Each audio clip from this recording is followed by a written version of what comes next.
குருப்யோ நமஹ நமோ நமஹ. The beauty கால் ஸ்லோகா, இது வந்து 8வது செஷன். எல்லோரும் ஆனந்தமாக இருப்பீங்கன்னு நினைக்கிறேன். இந்த ஸ்லோகம் வந்து ஒரு அமேசிங் ஸ்லோகம். எல்லோரும் கற்றுக்கணும், அர்த்தத்தை புரிஞ்சுக்கணும், குழந்தைகளுக்கெல்லாம் சொல்லிக் கொடுக்கணும். எல்லாரும் எல்லா ஏஜு என்ன பொசிஷனில் இருந்தாலும் இந்த ஸ்லோகத்தை சொல்லலாம். எந்த ரிலீஜனாக இருந்தாலும் சரி, எந்த காஸ்ட்டாக இருந்தாலும் சரி சொல்லலாம். அர்த்தத்தை புரிஞ்சுட்டாக்கா எல்லோரும் அப்ரிஷியேட் பண்ணுவாங்க. இது எல்லா நம்மளுடைய ப்ராப்ளங்களையும் சால்வ் பண்ணக்கூடிய ஸ்லோகம். என்னெல்லாம் ப்ராப்ளம் ஒரு மனுஷனுக்கு வர முடியும்? ஃபிசிக்கல் ரிலேட்டட், உடம்பு ரிலேட்டட், கை வலிக்குது, கால் வலிக்குது, முட்டு வலிக்குது, கண்ணு தெரியல, காது கேட்கல, இல்லை இதை மாதிரி ப்ராப்ளம் இருக்கலாம். ரெண்டாவது சைக்கலாஜிக்கல் ப்ராப்ளம், மனசில் வருத்தம், டிப்ரெஷன், கோபம், இதை மாதிரி ப்ராப்ளம் இருக்கலாம். மூணாவது வந்து சோஷியல் ப்ராப்ளம், பேர் கட்டுப்படுத்து, பண்ணாத தப்புக்கு நம்மளை பழி வாங்குறாங்க, வதந்தியை கிளப்பி விடுறாங்க, அதை மாதிரி ப்ராப்ளம் இருக்கலாம். நாலாவது வந்து நேச்சுரல் கலாமிட்டினால் வருது, பூகம்பங்கள்னால், ஃப்ளட்டுனால், இதை மாதிரி ப்ராப்ளங்கள் வரலாம். ஸ்பிரிச்சுவல் ப்ராப்ளம், நம்ம யாருன்னு தெரியாமல் கஷ்டப்பட்டு இருக்கிறது, நம்மளுடைய ட்ரூ நேச்சர்னு, இது எல்லாத்தையும் போக்கக்கூடிய கவச்சம், ஆர்மர் இருந்தால் ப்ராப்ளம் வராதுன்னு அர்த்தம் இல்லை. ப்ராப்ளம் இல்லைன்னா ஆர்மரே வேண்டியிருக்காது. இப்போ கவச்சம் போட்டுக்கிறோம்னாலே I am ready to face all the problems அர்த்தம். எந்த ப்ராப்ளம் இருந்தாலும் எனக்கு தாங்கிறதுக்கு ஒரு சக்தி, அதான் ஆர்மர். ஸோ இந்த ஸ்லோகத்தை சொன்னாலும் ப்ராப்ளம் வராதுன்னு நான் சொல்லவே இல்லை, தப்பாக புரிஞ்சிக்கக்கூடாது. எந்த ப்ராப்ளம் வந்தாலும் தாங்கக்கூடிய சக்தியும், அதை எதிர்கொள்ளக்கூடிய மனநிலையும், அதை நல்லா ஹேண்டில் பண்ணக்கூடிய புத்தியும் கிடைக்கும் இந்த ஸ்லோகத்தில். இது சத்தியம். இதுக்கு நம்பிக்கை வேணும். அதுக்கு என்ன பண்ணணுன்னாக்க இந்த ஸ்லோகத்தோட அர்த்தத்தை எல்லாம் புரிஞ்சுக்கணும்.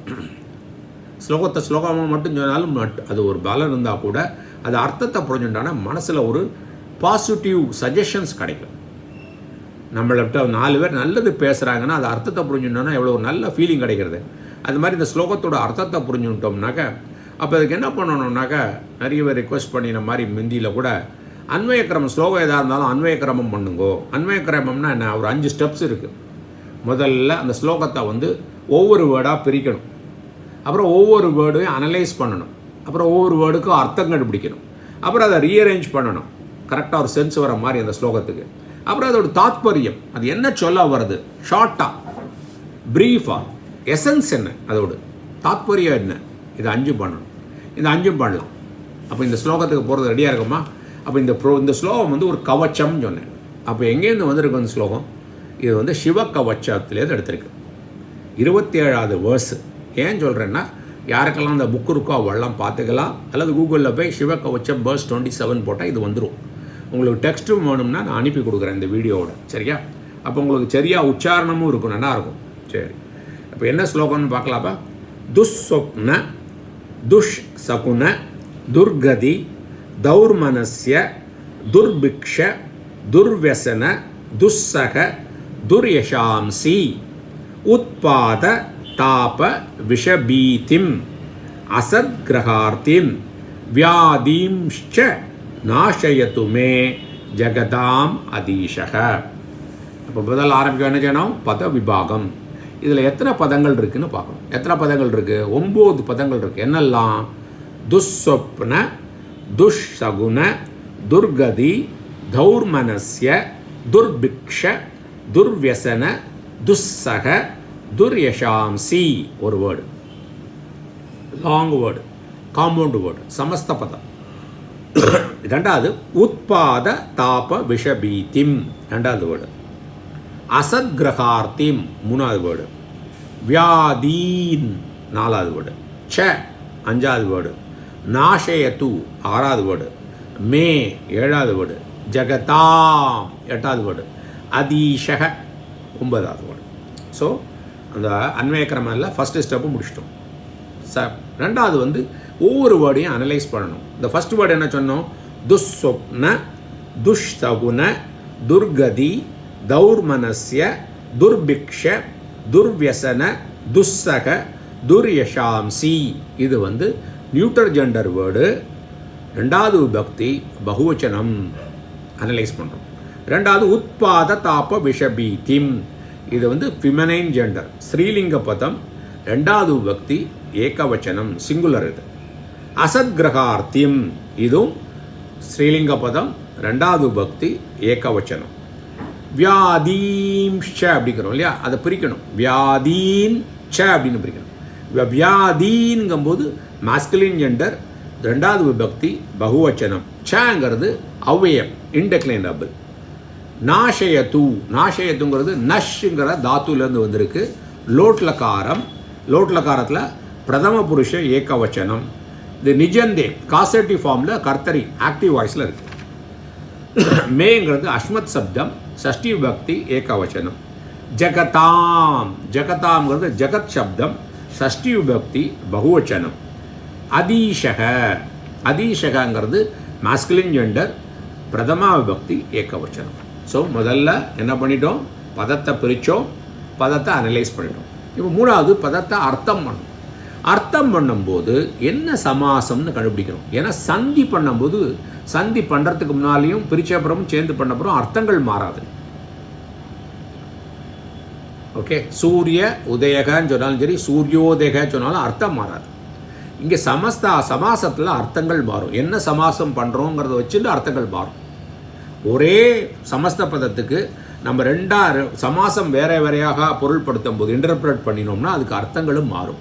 அதனால் அந்த பிரதிபதார்த்தம் பண்ணும்போது என்ன சமாசம் பார்த்துட்டு அதோட விக்கிரக வாக்கியம் என்னன்னு பார்க்கணும். இப்போ முதல் வேர்டு என்ன சொன்னோம், துஸ்ஸொப்ன, துஷ்சகுன, துர்கதி, தௌர்மனஸ்ய, துர்பிக்ஷ, துர்வியசன, துஸ்ஸக, துர்யஷாம்சி அப்படின்னு தரும். இது வந்து இத்திரேத்திர துவந்துவ சமாசம்னு பேர். சமாசங்களை ப்ராடாக 4 பிரிச்சிருக்காங்க. என்னெல்லாம், அவ்வயிபாவ சமாச, துவந்துவ சமாச, தத்புருஷ சமாச, பகுவிரீகி சமாச. இந்த ஒவ்வொரு சமாசத்துக்குள்ளேயும் நிறைய உட்பிரிவுகள்லாம் இருக்குது. இங்கே துவந்துவ சமாசத்துலேயே 2 உட்பிரிவு இருக்குது. இத்தரேத்தர துவந்துவ, சமாஹார துவந்துவ. சமாஹார துவந்துவங்கள்லாம் கூட்டங்கள், ஒரு கூட்டங்களாக சொல்கிறது. இத்தரேத்தர துவந்தங்கள்லாம் ஒவ்வொரு நாமினல் பேஸும் இண்டிபெண்ட்டாக இருக்கும், விசேஷ பாவம் இருக்காது. அப்போ இங்கே வந்து இத்தரேத்தர துவந்துவ சமாசம். இதுக்கு விக்கிரக வாக்கியம்னா எக்ஸ்பிளனேட்டரி சென்டென்ஸ் எப்படி படிக்கணும், துஷ்ஸ்வப்னாஷ்ச, துஷ்சகுனாஷ்ச, துர்கதயஷ்ச, தௌர்மனஸ்யஞ்ச, துர்பிக்ஷாணீச்ச, துர்வியசனானீச்ச, துஸ்ஸகானீச்ச, துர்யஷாம்சீச்ச, தானி. தானிங்கிறது துதியா பக்தியில் இருக்கிறதுனால, பகுவச்சனத்தில் இருக்கிறதுனால அப்படி பண்ணணும், தானின்னு போட்டுடும். அப்போ இதுக்கு என்ன, ஒவ்வொன்றுக்கும் பார்க்கும்போது அர்த்தம் என்ன, துஸ்வப்னம், துஸ்வப்னாஷ்சன கெட்ட சொப்பனங்கள். அப்புறம் துஷ்சகுனன்னா கெட்ட சகுனங்கள். துர்கதினாக்க ஏழ்மை. அப்புறம் தௌர்மனஸ்யனா கெட்ட மனசு, ஈவில் மைண்டட்னஸ், விக்கட்னஸ். துர்பிக்ஷ அப்படின்னா பஞ்சம். துர்வியசனா கெட்ட பழக்கங்கள். துஸ்ஸகனா பொறுக்க முடியாத கஷ்டங்கள். துர்யஷாம்சினா என்னோட புகழ் கெட்டு போகிறது, என்னை கெட்ட பேர்களால் சொல்கிறது, வதந்தி பரப்பி என்னை வந்து என்னோட பேரை கெடுக்கிறது. இதெல்லாம் ஃபஸ்ட்டு வேர்டுக்கு அர்த்தம். ரெண்டாவது வேர்டு என்ன, உத்பாத தாப விஷபீதிம். இதுவும் சமஸ்த பதம் தான். இதை எப்படி வந்து நம்ம வந்து விக்கிரக வாக்கியம் எப்படி பட போகிறோம்னா பாருங்க, உத்பாதாஷ்ச, தாபாஷ்ச, விஷம்ச அப்படின்னு முதல் 3 வேர்டையும் சேர்க்குறோம். இந்த இத்தரேத்தர துவந்துவ சமாசத்தில் எத்தனை வேர்டு வேணால் சேமாக சேர்க்கலாம். நார்மலாக சமாசத்தில் 2 வேர்டு எடுத்து தான் சேர்ப்போம். ஆனால் இதுக்கு எக்ஸப்ஷன் வந்து துவந்துவ சமாசம். அப்போ இந்த 3 வேர்டையும் சேர்த்து என்ன பண்ணுறோம், உத்பாதாஷ்ச, தாபாஷ்ச, விஷம்ச. அப்போ என்ன கிடைக்கும் நம்மளுக்கு, சமஸ்தபதம் என்ன கிடைக்கும், காம்பவுண்ட் வேர்டு என்ன கிடைக்கும், உத்பாத தாப விஷாணி. இது இத்தரேத்தர துவந்துவ சமாசம். இந்தோட கடைசியில் இருந்து பீதி இப்படி இருக்குல்ல, பீதிஹின்னு இருக்குல்லையா, அதை சேர்க்கணும். உத்பாத தாப விஷாணி ப்ளஸ் பீதிஹி அப்படின்னு வரும்போது உத்பாத தாப விஷேபியக பீதிஹி தாம். இது வந்து முதல்ல பார்த்தது இத்திரேத்திர துவந்துவ, ரெண்டாவது பார்க்கறது பஞ்சமி தத்புருஷ சமாசம். அப்போ நம்மளுக்கு கிடைக்கக்கூடிய சமஸ்தபதம் என்னது, உத்பாத தாப விஷபீதிம் அப்படின்னு கிடைக்கும். மூணாவது வேர்டு என்னது, அசத் கிரகார்த்திம். இதுவும் சமஸ்தபதம் தான். அசத் ச அசௌ கிரகாஷ்ச. அப்போ அசத் கிரகாஹா அப்படின்னு கிடைக்கும். இது வந்து விசேஷண பூர்வபத கர்மதாரய சமாசம் வந்துடும். அப்புறம் இதோடு நம்ம என்ன சேர்ப்போம், ஆர்த்திகி அப்படிங்கிற வேர்டை சேர்க்கும்போது அசத்கிரகாகா ப்ளஸ் ஆர்த்திகின்னு சொல்லும்போது அசத்கிரகேபியக ஆர்த்திகி தாம் அப்படின்னு சேர்த்தா அசத்கிரகார்த்தீம் அப்படின்னு கிடைக்கும். ஸோ முதல்ல வந்து விசேஷண பூர்வபத கர்மதாரயத்தில், ரெண்டாவது வந்து பஞ்சமி தத்புருஷ சமாசத்தை வச்சுட்டு அசத்கிரகார்த்தீம் அப்படின்னு வந்துடும். சரியா? அப்போ இங்கே உத்பாத தாப விஷபீத்தியம்னா என்ன? உத்பாதங்கள்னா என்னது? எர்த் குவேக், அது மாதிரி நேச்சுரல் கலாமிட்டிஸ். தாபங்கள்லாம் கஷ்டங்கள், விஷம்னா தெரியும் விஷம், அதனால வரக்கூடிய பயங்கள், அதுலேருந்து வரக்கூடிய பயங்கள்னு அர்த்தம். இங்கே அசத்கிரகார்த்தியம்னா என்ன? கெட்ட கிரகணங்களோட அமைப்பினால் எனக்கு வரக்கூடிய கஷ்டங்கள் அப்படின்னு அர்த்தம். அப்போ இங்கே வியாதீம்ஷ்ச அப்படின்னு இருக்குது. வியாதீம்ஷ்சங்கிறது சந்தி பண்ணியிருக்கான். வியாதீம்ஷ சந்தியை பிரித்தோம்னா என்ன கிடைக்கும்னா வியாதீன் ச அப்படின்னு கிடைக்கும். அப்போ இந்த வியாதீன் சங்கிறது எப்படிரா வியாதீம் இஷ்சன்னு வந்திருக்குன்னு பார்த்தா, இது வந்து பார்த்தோம்னா 1 2 3 4 5 6 ஸ்டெப்ஸ் வருது. ஒரு சின்ன சேஞ்சுக்கு 6 சூத்திரங்கள் இருக்குது. 6 சூத்திரங்கள் மூலமாக இந்த வியாதீன் சேங்கிறது வியாதீம் சேன்னு ஆகுது. இது கிராமர் தெரிஞ்ச வாளுக்கு வந்து படிக்கிற வாளுக்கு இது இன்ட்ரெஸ்டாக இருக்கும். முதல்ல வந்து என்ன இருக்குது, வியாதீன் ப்ளஸ் சேன் இருக்கு இல்லையா, அது வந்து என்ன ஆகும்னா வியாதீர் சேன்னு வரும். ருத்வம் அப்படின்னு வரும். ருத்வம் தான் அந்த நகாரத்துக்கு ரேப்பம் வந்துடும். அப்போ இது வந்து ருத்வம். இதுக்கு சூத்திரம் நம்பர் வந்து 837. யாருக்கெல்லாம் வேணுமோ குறிச்சிக்கலாம், 837. அப்புறம் என்ன ஆகணும், அடுத்த ஸ்டெப் என்ன ஆகுறதுன்னா, இந்த வியாதீர் சே வந்து எப்படி ஆகும், அந்த தீக்கு அப்புறம் அனுநாசிக்க வந்துடும். வியாதீன் அந்த நேசலை யூஸ் பண்ணுறோம். வியாதீர் சே அப்படின்னு ஆகிடும். அத்திர அனுநாசிக்க பூர்வஸ்யவா அப்படின்னு வந்துடும். இது வந்து 832. இது அதிகார சூத்திரம். அதிகார சூத்திரம் என்னன்னா, இதை எங்கே வேணால் யூஸ் பண்ணலாம். எங்கேருந்து 831லேருந்து 8312 வர முன்னால் பின்னால் எப்படி வேணால் யூஸ் பண்ணிக்கலாம். ஏன்னா நார்மலாக சூத்திரங்கள் பண்ணும்போது அந்த லாஸ்ட்டு 3 பாதங்களில் வந்து சூத்திரங்கள் வந்து ஆர்டராக தான் வரணும். ஆனால் இங்கே முதல்ல பார்த்தோம்னா ருத்துவம் வந்து 837 வந்திருக்கு. அப்புறம் என்னடான்னு பார்த்தா 832 வந்திருக்குன்னா இப்படி வரக்கூடாதுன்னா இது அதிகார சூத்திரம். ஸோ 831லேருந்து 12 வரை இது எங்காட யூஸ் பண்ணிக்கலாம், அது அலவுடு. அப்புறம் மூணாவது என்ன ஆகிடுது, இந்த வியாதி அப்படிங்கிறோம் இல்லையா, அது வந்து வியாதீம் ச அப்படின்னு வருது. இங்கே வந்து அனுநாசிகாத் பரோ அனுஸ்வாரக 834 வந்துடுறது. அப்புறம் இது என்ன ஆயிடுதுனாக்க இந்த வியாதிம்க்கு அப்புறம் இந்த ரேப்பம் வந்து விசர்க்கம் ஆயிடும், ப்ளஸ் சேன் வந்துடும். அப்புறம் கரவசானியோ விசர்ஜனியில் அதான் விசர்ஜம் வந்துடும். அப்புறம் இந்த விசர்க்கம் என்ன ஆகும்னாக்கா சகாரம் ஆயிடும். என்ன ஆயிரும், வியாதீம் ச அப்படின்னு ஆயிரும். ஏன் விசர்ஜனிய சகான்னு சொல்லிட்டு 8334 வந்துடும். அப்புறம் இந்த சகாரம் வந்து என்ன ஆயிரும்னாக்கா ஸ்தோச்சுனா ஷுகு அப்படிங்கிறதுல 83440 வந்து வியாதீம் ச அப்படின்னு வந்துடும். இந்த 6 சூத்திரங்கள் வருது. எப்படி இந்த வியாதீன் ச வந்து வியாதீம் ச வர்றதுக்கு 6 சூத்திரங்கள் இருக்குது. இதை வந்து இன்ட்ரெஸ்ட் இருக்கிற வாழ்க்கை தெரிஞ்சுக்கிறதுக்கு சொல்கிறேன். மற்ற வாழ்க்கை அர்த்தம் மட்டும் தெரிஞ்சால் போகிறோம். சரியா? இந்த வியாதிகள் அப்படின்னு பேர். இது நாசயத்தூனா நாசம் பண்ணு. நம்ம கடவுள்கிட்ட வேண்டிக்கிறோம், நீ நாசம் பண்ணு. மே அப்படின்னா என்னுடைய இந்த வியாதிகள் எல்லாத்தையும் நாசம் பண்ணு. எப்படிப்பட்ட ஆள், ஜெகதாம் இந்த உலகத்திற்கே கடவுள், அதீஷகான கடவுள். அப்போ இதுக்கு என்ன ஆகிடுது வருது, நம்ம என்ன பண்ண போகிறோம், இப்போ 3 பண்ணிவிட்டு 4வது அன்வய கிரமம் பண்ணும்போது என்ன பண்ணியிருக்கோம், அன்வய கிரமத்தில் முதல்ல நம்ம என்ன சொன்னோம், என்ன வர்புங்கிறத எடுத்துக்கணும். இங்கே என்ன வர்பு, நாஷயத்து. நாஷயத்துன்னா நாசம் பண்ணு அப்படின்னு ஒரு ஆளை வேண்டிக்கிறோம். யாரை, கடவுளை. அப்போது முதல்ல இருந்து ஆரம்பிக்கும் போது என்ன பண்ணுறோம், அன்வய கிரமத்தில் நாஷயத்து வர்பு எடுத்துக்கணும். அப்போ யார் நாசம் பண்ணணும் அப்படின்னு கொஸ்டின் வரும் இல்லையா.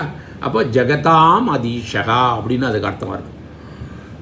ஜெகதாம் அதீஷகனா இந்த உலகத்திற்கு, இந்த உலகங்களுக்கு கடவுள் தலைவர் யாரோ அவர் வந்து இதை நாசம் பண்ணட்டும். எதை நாசம் பண்ணட்டும் அப்படின்னா என்னுடைய என்னுடைய என்னெல்லாம் இதெல்லாம் சொல்கிறோம். என்னோட கெட்ட சொப்பனங்களை, என்னோட கெட்ட சகுனங்களை, என்னோட ஏழ்மையான நிலையை, என்னோட கெட்ட எண்ணங்களை, என்னோட வந்து பஞ்சம் மாதிரி கஷ்டமான காலத்தில் என்னோட கெட்ட பழக்கங்களில், சகிக்க முடியாத பாவங்கள்லேருந்து, என்னோட பேர் கெடுதல்லேருந்து, அப்புறம் எர்த்துக்வேக் மாதிரி அதை மாதிரியான பாவங்கள்லேருந்து, கஷ்டங்கள்லேருந்து மற்ற கஷ்டங்கள்லேருந்து விஷம் முதலியான அந்த பயத்திலேருந்து கட்ட கிரகத்தோடைய பாவங்கள்லேருந்து கடுதல்லேருந்து ஓகே அப்புறம் வியாதிகள்லேருந்து எல்லாத்தையும் என்ன நீ காப்பாற்றணும். எப்படி அதெல்லாம் நாசம் பண்ணிட்டு என்னுடைய இந்த எல்லா ப்ராப்ளத்தையும் என்னுடைய நீ நாசம் பண்ணு, ஏன்னா நீ உலகத்துக்கே தலைவன். இது அண்மை கிரமம் பண்ணிட்டோமா? இதுக்கு தாத்பரியம் என்ன? இந்த ஸ்லோகத்துக்கு என்ன சொல்ல வரோன்னு கேட்டால் சிம்பிள். 3 தாபத்திரயம், 3 விதமான கஷ்டங்கள் நம்மளுக்கு வருது. ஒன்று நம்மளாலேயே ஆன கஷ்டங்கள், இன்னொன்று நம்மளை சுற்றி இருக்கிறவங்களால் ஆனது கஷ்டங்கள், 3வது நம்ம கையிலையும் இல்லாத கண்ட்ரோலில் இல்லாத கடவுள்னால நேச்சுரல் கலாமிட்டி அதனால ஆன தாப்பங்கள். இந்த 3 தாப்பங்களும் இங்கே போட்டுட்டோம். நம்ம இந்த 3 தாப்பங்கள்லேருந்து என்னை காப்பாற்றி நான் யாருங்கிறத ஆத்ம ஞானத்துக்கு அடையாப்போ தானே நம்ம இந்த தாப்பங்கள்லாம் இல்லாத நேரத்தான் தானே நம்ம யோசிப்போம் நான் யாருங்கிறது, அதையும் கொடு அப்படின்னு வேண்டிக்கிறோம். ஸோ இது ஒரு பெரிய நல்ல ஸ்லோகம் இல்லையா? இது இந்த ஸ்லோகத்தை காலையில் மத்தியானம் ராத்திரி அட்லீஸ்ட் காலையில் எழுந்துட்டோன்னே ராத்திரி படுத்துக்கிறதுக்கு முன்னால் சொல்லலாம். சொன்னோன்னா அந்த சொப்னங்கள்லாம் கெட்ட சொப்னங்கள் வராமல் இருக்கும். காலையில் எழுந்துட்டா அந்த பாசிட்டிவ் சஜஷன் வரதுனால 3 தரம் சொல்லலாம். ஸோ இதை நல்லா பயனடைங்க இதை சொல்லிட்டு. ஸோ இதை கவச்சம், இது சிவ கவச்சம் வேர்ஸ் 27 இன்னொரு தரம் சொல்கிறேன். நல்லா என்ஜாய் பண்ணிட்டு நல்லா புரிஞ்சுண்டு நிறைய பேருக்கு அனுப்பி கொடுங்கோ. அனுப்பி கொடுத்தனால அவளுக்கால பலன் கிடைச்சா உங்களுக்கு அந்த பலன் கிடைக்கும். உங்களுக்கு இந்த மாதிரி ப்ராப்ளங்கள்லாம் விலகும் உங்கள்கிட்ட. துஸ்வப்ன துஷ்சகுன துர்கதி தௌர்மனஸ்ய துர்பிக்ஷ துர்வியசன துஸ்ஸக துர்யசாம்சி ஒரு வேர்டு. உத்பாத தாப விஷபீதிம் 2வது வேர்டு. அசத்கிரகார்த்திம் 3வது வேர்டு. வியாதீம்ச்ச 4 5 சேர்ந்து. நாஷயத்து மே 6வது வேர்டு. நாஷயத்து 5வது வேர்டு. மே 6வது வேர்டு. மே 7வது வேர்டு. ஜெகதாம் 8வது வேர்டு. அதீஷக 9வது வேர்டு. ஸோ 9 வேர்டு இருக்குது. திரும்ப சொல்கிறேன். துஸ்வப்ன துஷ்சகுன துர்கதி தௌர்மனஸ்ய துர்பிக்ஷ துர்வசன துஸ்ஸக துர்யசாம்சி ஒரு வேர்டு. உத்பாத தாப விஷபீதிம் 2வது வேர்டு. அசத்கிரகார்த்திம் 3வது வேர்டு. வியாதீன் 4வது வேர்டு. ச 5வது வேர்டு. நாஷயத்து 6வது வேர்டு. மே 7வது வேர்டு. ஜெகதாம் 8வது வேர்டு. அதீஷக 9வது வேர்டு. ஸோ கடவுள்கிட்ட நான் உங்கள்கிட்ட பிரார்த்திக்கிறேன்.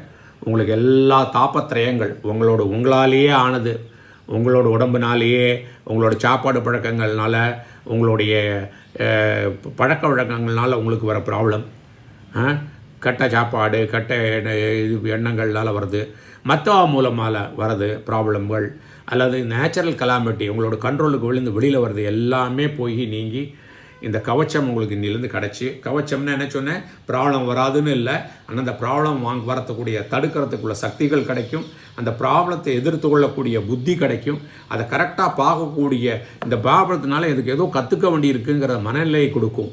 அது கண்டிப்பாக உங்களுக்கு கிடைக்கும். அப்போ என்ன ஆகும்னாக்கா இந்த மாதிரி மனநிலை மாறும்போது நான் யாருங்கிற எண்ணம் வரும், உங்களுக்கு ஆத்ம ஞானம் கிடைக்கும். அதுக்கு தான் எல்லாமே கடவுள் எல்லாம் நம்ம லைஃப்பில் கொடுக்குறதெல்லாம் ஆத்ம ஞானத்துக்கு வா, உன்னை புரிஞ்சுக்கோ சொல்கிறதுக்கு தான் சொல்கிறார். இப்படி சொல்லி இந்த ஸ்லோகத்தை எனக்கு உங்களோட ஷேர் பண்ணக்கூடிய புண்ணியத்தை கொடுத்ததுக்கு நன்றி. எல்லாருக்கும் கடவுளுக்கு நன்றி. குருப்யோ நமஹ.